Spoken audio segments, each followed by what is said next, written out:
Senior, Michael Irvin, and Maurice Jones-Drew, all part of this evening's merry little shindig. So here's where we stand in the AFC as we barrel toward the playoffs. The Dolphins currently hanging on to that 7th and final spot. They have the same record as the Ravens at 9-5, but Miami has the tiebreaker with a better conference record. If the Dolphins win out, they're in. But if they lose, they're in some trouble here. Their playoff chances drop to just 8% with a loss tonight, and then they'd need various help to get into the postseason from there. Steve and Irv back on the show with us here for the rest of the way. Maurice Jones-Drew will join us in just a little bit. Steve, the Dolphins turned things around faster than a lot of people expected, from 5-11 last year to playoff contenders in year 2 for Brian Flores. So how did this happen so quickly?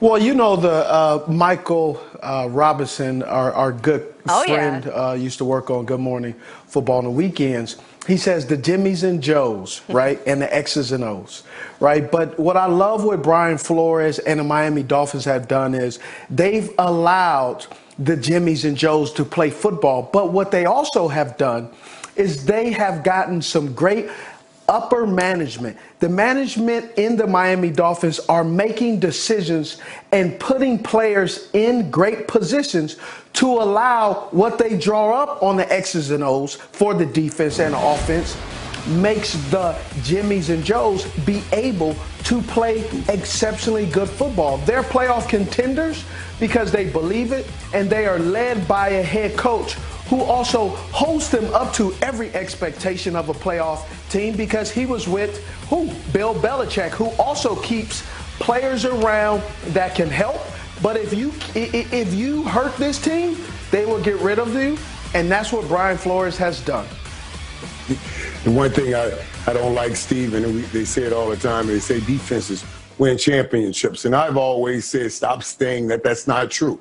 But turnover defenses, they do win championships because they get the ball back for your offense. And yes, Brian Flores has done a great job. Last year, this team was last in scoring defense. This year, they're first in scoring defense, and they're the #1 turnover team in the National Football League. If you could take the ball away and give it to a young Tua who's learning, and what a brilliant decision to integrate him now, to not let his defense get so far out, the rest of his team get so far out that they would have to take steps back to bring the young Tua along. So yeah, great defenses and great decisions by the Miami Dolphins. Tua's got a great matchup tonight, too, playing the 29th scoring defense. So a big opportunity to get his team one step closer there to the playoffs.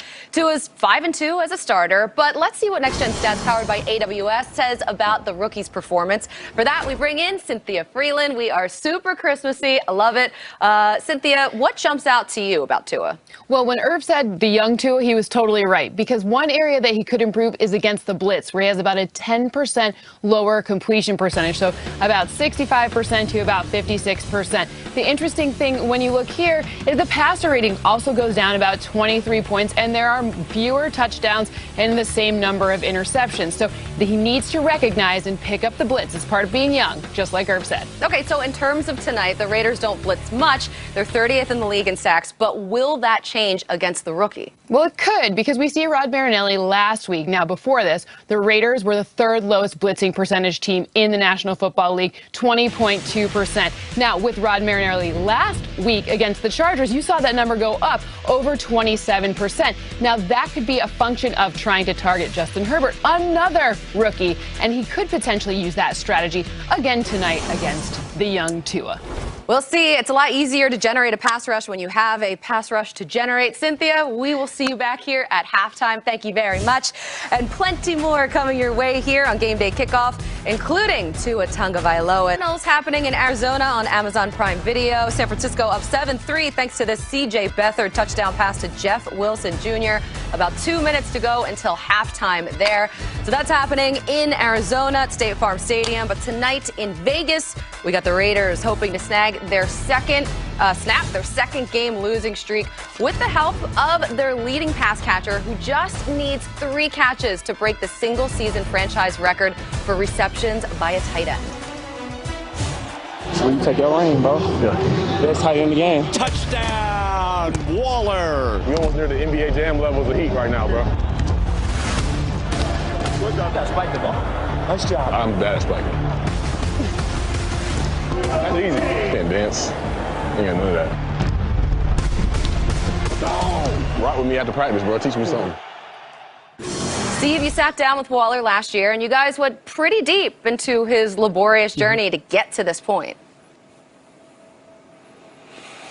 Yeah, Darren Waller, I called him a teammate and a brother, but some of the things that he's went through as a football player is remarkable because it shines a light on the true man who he is, the young man and the journey he's been through. Hey, DJ, spin that film.